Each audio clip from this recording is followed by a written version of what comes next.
अस्सलाम वालेकुम। मैं सफदर खैसर कौसर न्यूज़ से। आज शहर मैसूर के खदीम इदारा जैसे कि आप देख रहे हैं दारुल उलूम अशरफुल उलूम अरबिक कॉलेज में आज जहां पे उलमा कराम और हुफ़ाज़ कराम को दस्तारबंदी होने जा रही है और आज मोअज़्ज़िज़ मेहमान के तौर पर अमीर शरीयत दामद बरकातुहुम और हज़रत मौलाना अकबर शरीफ साहब यहाँ पे आने वाले हैं। यहाँ की तमाम खुसूसी रिपोर्ट पेश की जाएगी। जिन उलमा कराम और हुफ़ाज़ कराम को यहाँ पे सनद दी जा रही है उनकी क्या तासुरात होंगे और उलमा कराम की क्या तासुरात होंगे, खुसूसन क्योंकि रमज़ान करीब है। इस तरह का इजलास एक मुबारक इजलास है और इनको बहुत बड़ी जिम्मेदारी भी है हुफ़ाज़ कराम को। तो यहाँ पे मौखिल उलमा कराम चाहे मैसूर से हो या दीगर इजलास से हो तमाम तशरीफ ला रहे हैं। जो भी तफसीली रिपोर्ट होगी आपको पेश की जाएगी। कौसर न्यूज़ की इस न्यूज़ को सब्सक्राइब करें और शेयर करें और अपने कमेंट जरूर दीजिएगा। अस्सलाम वालेकुम। सुल्तान अशरफुल उलूम अरबिक कॉलेज में दस्तारबंदी के इजलास पे आप तशरीक हुए हैं सर, आपकी क्या तासुरात है? असल में मदारिस के जो भी इजलास और इस जलसे होते हैं उसका पैगाम यह है कि मदरसे की कारकर्दगी सारी उम्मत के सामने आए कि उलमा क्या करते हैं, मदारिस में क्या होता है और उम्मत को पता चले कि साहब कि मदारिस की अहमियत क्या है, ज़रूरत क्या है और आवाम और उलमा का जोड़ पैदा हो और उलमा आवाम समझे कि साहब मदारिस हमारी दीनी ज़रूरत है, दुनियावी ज़रूरत भी है। आवाम ही उलमा ही की वजह से हमारी आखिरत बनेगी। तो माशाअल्लाह इस इजलास में आने के बाद हमको ये एहसास हुआ कि माशाअल्लाह मैसूर टीपू सुल्तान के शहर में अशरफुल उलूम ने अपनी अच्छी कारकर्दगी पेश की है और बड़े मुख्तसर से अरसे में इतनी बड़ी तादाद उलमा की, हुफ़ाज़ की, क़ुर्रा की माशाअल्लाह यहाँ से फारिग हो रही है। तो ये इस बात की दलील है कि यहाँ मेहनत सही हो रही है।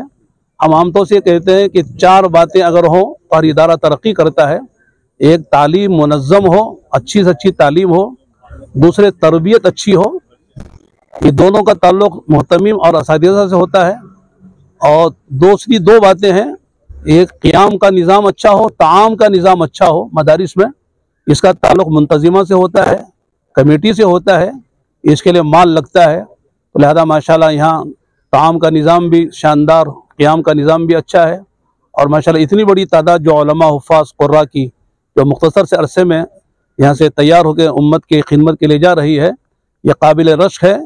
और जैसे बताया गया कि इन उलमा की कदर होनी चाहिए, इन उलमा का एहतराम होना चाहिए, इनकी खिदमत का एतराफ़ होना चाहिए। लिहाजा उसका एक पैगाम इस जलसे से जा रहा है और हर मुसलमान को सोचना चाहिए कि कम से कम हमारे अपने घर में कोई आलिम हो, कोई हाफिज़ हो, ताकि हमारे आखिरत का जो असल मसला है वो अल्लाह ताला हल कर दे। इसलिए कि मसाइल असल दुनिया के नहीं है, मसाइल असल मौत के बाद मौत से शुरू होंगे। वही वो मसाइल के हल के लिए अल्लाह ताला ने यह हमें इल्म दीन दिया है। हमारे घर में एक आलिम हो, हाफिज़ होगा तो इंशाअल्लाह हाफिज़ कुरान अपने घर के 10 अफराद को जो जहन्नम में जाने के मुस्तहिक़ बन गए गुनाहों की वजह से, उनकी सिफारिश करके वो जन्नत में लेके जा सकता है। तो उस वक्त एहसास होगा कि अगर हमारा एक बच्चा हाफिज़ कुरान होता तो आज हमारी नजात का सामान होता।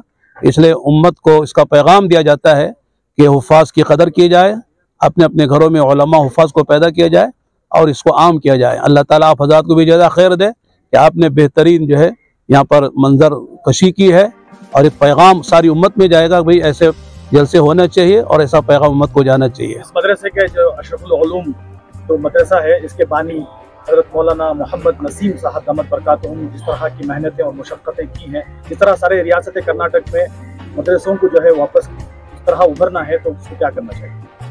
वही बातें में चार बातें की हैं मैंने। एक तो है कि तालीम जो भी हमारे मदारिस की है मुनज़्ज़म ठोस तालीम होना चाहिए, तालीम में कोई जो है नक़्स नहीं होना चाहिए, तालीमी एतबार से हमारा इदारा मुमताज़ हो और फिर हमारे पढ़ने वाले बच्चों की अखलाक और उनकी तरबियत अच्छी होनी चाहिए और फिर मदारिस में क़ियाम का निज़ाम भी अच्छा हो और ताआम का निज़ाम भी अच्छा हो और असल मुखलिसीन से काम होता है।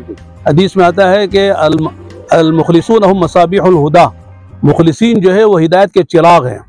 तो लिहाजा मौलाना नसीम मोहम्मद साहब माशाअल्लाह और जो जिस तरह की जो भी इदारे चल रहे हैं वो मुखलिसों के इखलास की बरकत से चल रहे हैं।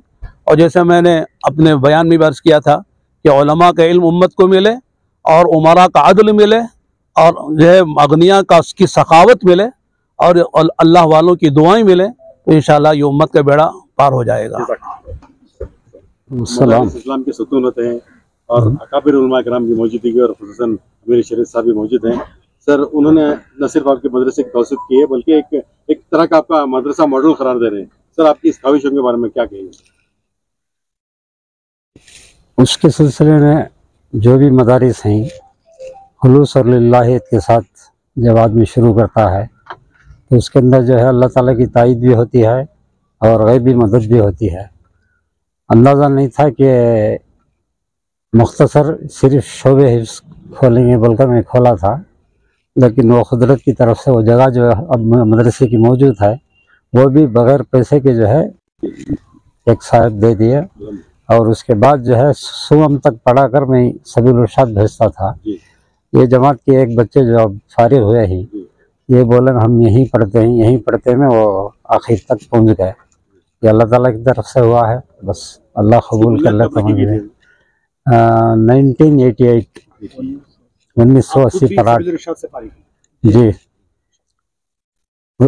سبیل الرشاد میں شروع سے آخر تک تھا، اس کے بعد صدیقیہ میں تھا، پھر اس کے بعد کتنے طلبہ پورے سب اسی پڑھنے اور پڑھانے میں گزر گئے ہیں؟ نہیں، کوئی نہیں، بیرون شہر کے ہیں، بیرون اسٹیٹ کے بھی ہیں، کیرلا کے ہیں، تمل ناڈو کے بھی ہیں، آندھرا کے بھی ہیں۔ ذات کا کیا حق ہے اور اللہ کے رسول کا کیا حق ہے، اللہ کی کتاب کا کیا حق ہے۔ تم اگر کسی کے بچے ہو، اولاد ہو، تو تمہارے ماں باپ کا کیا حق ہے۔ اگر تم کسی کے ماں باپ ہو تو تمہاری اولاد کا کیا حق ہے۔ اگر تم آپس میں بھائی بہن ہو تو تمہارا کیا حق ہے، آپس میں کیا حق ہے۔ اگر تم غریب ہو تو تمہارے مالداروں کا کیا حق ہے، مالداروں تو غریبوں کا کیا حق ہے۔ اگر تم کسی کے پڑوس میں رہتے ہو تو پڑوسوں کا کیا حق ہے۔ بلکہ اگر تمہارے گھر میں کوئی جانور پلتا ہے اس جانور کا کیا حق ہے۔ فرماتے یہ حقوق اسلام بتاتا ہے، قرآن بتاتا ہے۔ قرآن سب سے بڑا علمی معجزہ ہے۔ اللہ کے نبی علیہ السلام سے پہلے جتنے انبیاء آئے ہیں ان سب کو جو اللہ تعالیٰ نے معجزات دیے دلیل نبوت کے طور پر، وہ وقتی تھے، عارضی تھے اور نبی کے ساتھ ختم ہو گئے، بلکہ بعض معجزات تو نبی کے موجود ہوتے ہوئے نبی کے حیات میں ختم ہو گئے۔ جیسے صالح علیہ السلام کی اونٹنی ہے، آپ کے سامنے ہی اس کو ذبح کر دیا گیا۔ حضرت موسیٰ علیہ السلام کے دنیا سے رخصت ہونے کے بعد ان کے عصا میں جو طاقت تھی، ڈالے تو اژدھا بنے، پکڑے تو پھر دوبارہ وہ عصا بن جائے، وہ ختم ہو گیا۔ یعنی بیضا ختم ہو گیا، دم عیسیٰ ختم ہو گیا۔ یہ سارے معجزات جو اللہ تعالیٰ نے انبیاء علیہ السلام کو عطا فرمائے تھے یہ نبیوں کے ساتھ ختم ہو گئے، اس لیے کہ نبی کی نبوت بھی وقتی تھی، عارضی تھی، نبی کے ساتھ معجزات بھی ختم ہو گئے۔ لیکن چونکہ ہمارے نبی محمد عربی صلی اللہ علیہ وسلم کی جو رسالت و نبوت ہے وہ دائمی ہے اور ہمیشہ کے لیے ہے، سارے عالم کے لیے ہے اور قیامت تک کے لیے ہے، لہذا آپ کو جو معجزہ دیا گیا وہ بھی دائمی معجزہ ہے، صرف وہ دلیل نبوت کے طور پر نہیں ہے بلکہ مقصد نبوت بنا کر معجزہ دیا گیا ہے۔ اور فرمایا گیا کہ اللہ تعالیٰ خود فرماتے ہیں وَالَّذِي بَعْثَ فِي الْأُمِّيِّينَ رَسُولًا مِّنْهُمْ يَتْلُو عَلَيْهِمْ آيَاتِهِ وَيُزَكِّيهِمْ وَيُعَلِّمُهُمُ الْكِتَابَ وَالْحِكْمَةَ وَإِنْ كَانُوا مِنْ قَبْلُ لَفِي ضَلَالٍ مُبِينٍ۔ آپ علیہ السلام کے مقاصد نبوت کو 4 جگہ اللہ تعالیٰ نے بیان کیا ہے اور چار ہی مقصد آپ کے ہیں۔ تلاوت آیات ہے، تلاوت آیات میں قرآن کا دیکھ کر ناظرہ پڑھنا بھی ہے، حفظ کرنا بھی ہے، اور قرآن کے آیتوں کو پڑھ کر لوگوں کو دعوت دینی بھی ہے، اللہ کی قدرت سمجھانی ہے، اللہ کے انعامات سمجھانے ہیں، آخرت سمجھانی ہے۔ اس کے بعد تزکیہ نفوس ہے، دلوں کی بیماریوں کا علاج ہے کہ دلوں میں کفر نہ ہو، شرک نہ ہو، نفاق نہ ہو، تکبر نہ ہو، حسد نہ ہو، حب جاہ نہ، حب مال نہ ہو، حب شہوت نہ ہو، اعجاب النفس نہ ہو۔ جتنی جو روحانی بیماریاں ہیں ان ساری بیماریوں کا علاج جس کا قرآن کی زبان میں اس کو تزکیہ نفوس تزکیہ کہتے ہیں، یہ حدیث کی زبان میں احسان کہتے ہیں اور صوفیہ کی زبان میں تصوف کہتے ہیں کہ آپ اپنے آپ کو سند میں لکھا ہوا ہے آپ فارغ التحصیل ہو گئے ہیں۔ آپ دل سے فارغ التحصیل مت سمجھنا۔ مدرسے کے ایک نصاب، ایک سلیبر کو اساتذہ کے سامنے آپ نے پڑھا ہے، اس کی ایک سند دیتے ہیں کہ ایک فارغ التحصیل ہے، حقیقت میں ایسا نہیں ہے۔ آپ اپنے آپ کو موت تک طالب علم بنا کر رکھیے، اپنے بزرگوں سے، اپنے اکابرین سے ताल्लुक़ रखिए, रूहानी ताल्लुक़ रखिए, उसके बगैर काम हरगिज़ नहीं चलता है। अल्फाज से कोई काम नहीं चलता है। बुजुर्गों की जूतियाँ सीधी करो, उनकी सोहबत में बैठो तो काम चलता है। एक MBBS डॉक्टर गवर्नमेंट उसको पढ़ते की सर्टिफिकेट नहीं देती है, उसको कहती है हम जहाँ जहाँ जिन जिन करियों में हम आपको जिम्मेदारी देते हैं वहाँ जाओ, मरीजों का इलाज करो। बड़े डॉक्टरों की सोहबत में रहो 1 साल 1.5 साल, तब कहीं बड़ी मुश्किल से चलकर उनको बोलते हैं अब आप कुछ शिफा याबी के लिए इलाज कर सकते। बड़े बड़े ऑपरेशनों की फिर भी इजाज़त मिलती नहीं है।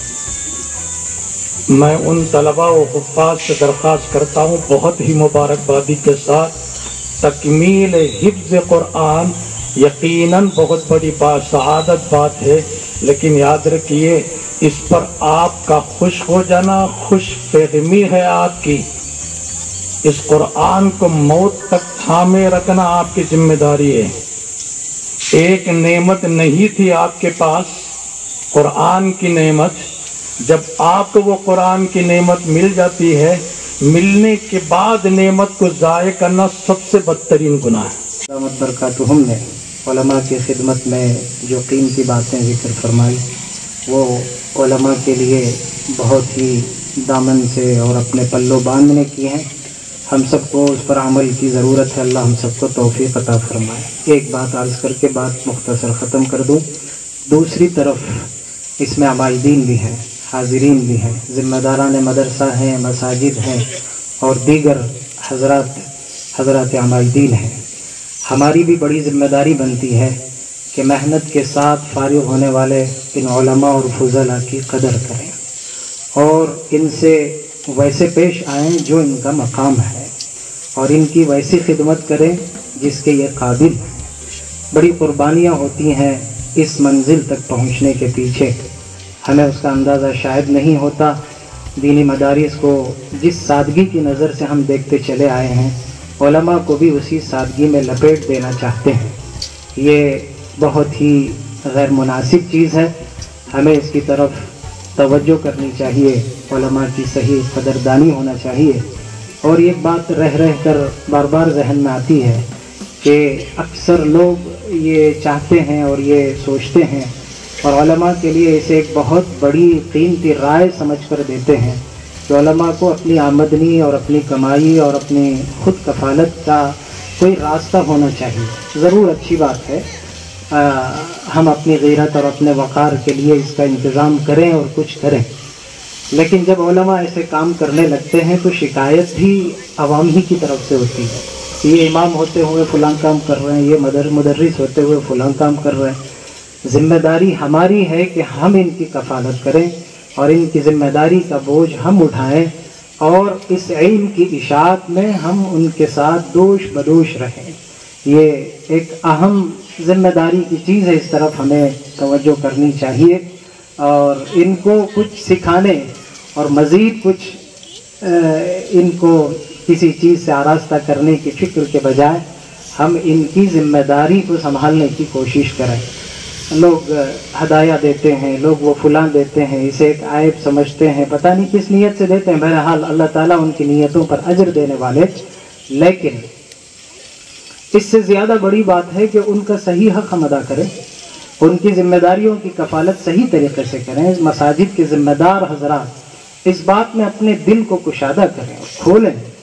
जहाँ तंगियाँ हैं, जहाँ परेशानियाँ हैं, दुश्वारियाँ हैं, उनकी बात और है। उलमा भी उनका बाकायदा साथ दें। उलमा कभी माल के लिए और दुनियावी चीज़ों के लिए अपने वक़ार को न खोएं, ये अपनी जगह सही है, लेकिन उलमा की जो ज़रूरतें हैं वो ज़िम्मेदारान मसाजिद पूरी करें। 10,000 की तनख्वाह को हम इनके लिए बहुत ज़्यादा समझते हैं और फिर ये चाहते हैं कि ये कोई दूसरा काम ना करें, तो कैसे करें। आज जिस मजलिस में आप शरीक हो जाए मुसलमानों, आप वहां सिर्फ नौजवानी नजर आएंगे इंशाअल्लाह। मेरे जैसे बूढ़े नजर नहीं आते। इसकी वजह क्या? یہ ہر نوجوان کو معلوم کرنا چاہیے۔ بزرگوں کی تعداد میں کمی، نوجوانوں کی تعداد میں اضافہ۔ یہ بزرگ کہاں گئے، کیسے گئے؟ دوستو، اس کا جائزہ لینا اور اپنے اپنے گھر کی اصلاح اور معاشرے کو سدھارنے کی کوشش کرنا۔ معاشرے کو سدھارنے کے لیے یہ علماء ہی کی ذمہ داری نہیں، میری اور آپ کی سب کی ذمہ داری ہے۔ اپنے مفاد کو، اپنے اغراض کو بازو رکھ کر ایک مسلم معاشرہ بنانا، جسے لوگ دیکھ دیکھ کر ایمان لانا شروع کر دیں۔ گہرائی میں جانا نہیں ہے مجھے، نہ آتا ہے جیسے میں نے پہلے عرض کیا۔ دوسرا، پوری مسائل اور اختلاف سے بچنا، اپنے آپ کو بچا رکھنا۔ اگر کوئی بات مسئلہ آپ کا پوچھے تو ان سے صاف کہہ دوں گا میں عالم نہیں ہوں، کہاں مولوی صاحب کے پاس جا کر اپنا معاملہ معلوم کر لو۔ اور آج ہمارے بچے چھوٹے چھوٹے جو ہمارے گودوں میں پل رہے ہیں، کبھی جائزہ لے کر دیکھو ان کا مستقبل کیسے ہوگا۔ حضرت مولانا علی میاں صاحب رحمۃ اللہ علیہ جہاں کہیں بھی تقریر کرتے ہیں، بہت ساری تقریروں میں میرا نعرہ اس کا، ان کے جوتوں کے پاس بیٹھنے کا موقع ملا ہے۔ حضرت کے کہتے نقشوں کو تم نہ جانچو، جی نقشوں کو تم نہ جانچو، لوگوں سے مل کر دیکھو۔ کہیں گے پھریں گے، ان کے دروازے تک جائیں گے، حضرت کہتے ہیں نقشوں کو تم نہ جانچو، لوگوں سے مل کے دیکھو کیا چیز جی رہی ہے، کیا چیز مر رہی ہے۔ ہمارے معاشرے کا جائزہ تو معلوم ہوگا میرے معاشرے میں دین کتنا زندہ ہے، کتنا مسائل میں اعتدال کے دامن کو اپنے ہاتھوں سے ہم چھوڑنے نہ پائیں، اور امت کی سرپرستی اس طرح کریں جیسے ایک دردمند باپ اور ماں اپنے بچوں کی سرپرستی کرتا ہے۔ اور یہ امتیاز ہمارے ان مدارس کا، جنوب کے اور خصوصیت سے دارالعلوم سبیل الرشاد سے جڑے ہوئے مدارس کا ہے۔ میں اشرف علوم سے جب سے میں جڑا ہوا ہوں، یہاں کے طلبہ بھی ہمارے شہر میسور میں الحمدللہ اعلیٰ ترین خدمات انجام دے رہے ہیں، جس کی تفصیل مولانا ثابت شمیم صاحب نے بھی آپ کے سامنے پیش کی۔ الحمدللہ یہ سب علماء کرام امت سے ایک خاص لگاؤ رکھتے ہیں، اور یہ اثر ہے دارالعلوم اشرف العلوم کا، اور یہ اثر ہے یہاں کے سرپرستوں کا، یہاں بزرگوں کا، ہمارے اساتذہ اکرام کا۔ اور اگر لوگوں نے قبول نہ کیا تو بھی آپ اللہ کے ہاں جواب دہ نہیں ہوں گے، لیکن بہرحال یا تو وہ قبول کریں گے یا ان کی نفرت اور دشمنی میں کمی پیدا ہوگی۔ آپ حضرات صوفیہ کی پوری تاریخ کو مطالعہ کر لیجئے، ان سے جو محبت ہے لوگوں کی، اور آج بھی اس نفرت کے ماحول میں ان کے دروں پر جو برادران وطن جاتے ہیں، اس کی بنیادی وجہ یہ تھی کہ انہوں نے اس حقیقت کو سمجھا اور اپنے برادران وطن تک دین کی دعوت کو پہنچایا۔